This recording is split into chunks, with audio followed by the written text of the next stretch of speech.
इकडे समता परिषदेच्या बैठकीमध्ये मंगेश ससाने आणि लक्ष्मण हाके यांच्या तब्येती संदर्भात चर्चा झालेली आहे।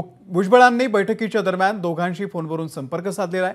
समता परिषद पाठीशी असल्याचं त्यांनी आश्वासन सुद्धा दिले आहे। ओबीसी प्रवर्गामधून कोणत्याही परिस्थितीमध्ये मराठा समाजाला आरक्षण नको या आंदोलकांच्या भूमिकेशी आम्ही देखील ठाम आहोत, अशी ही फोनवरून चर्चा झालेली आहे। मागच्या 4 दिवसांपासून ॲडव्होकेट मंगेश ससाने यांचं पुण्यामध्ये तर लक्ष्मण हाके यांचं वडीगोद्री या गावामध्ये मागच्या 5 दिवसांपासून उपोषण सुरू आहे।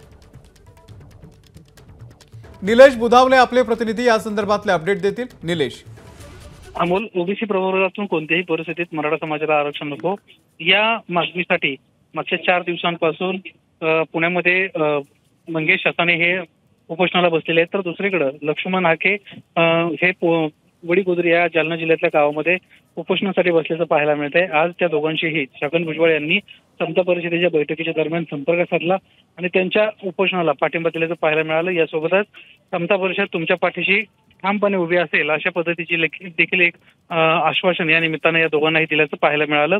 आगामी काळात समता परिषद या विषयाच्या अनुषंगानं आणखीन आक्रमक होण्याची शक्यता आहे आणि त्याचीच ही पहिली पायरी म्हणून आजची बैठक आणि त्यानंतर त्या 2 आंदोलकांशी भुजबळांनी साधलेला संवाद असं म्हणता येईल। निलेश, धन्यवाद दिलेल्या या संपूर्ण माहितीबद्दल। एबीपी माझा, उघडा डोळे बघा नीट।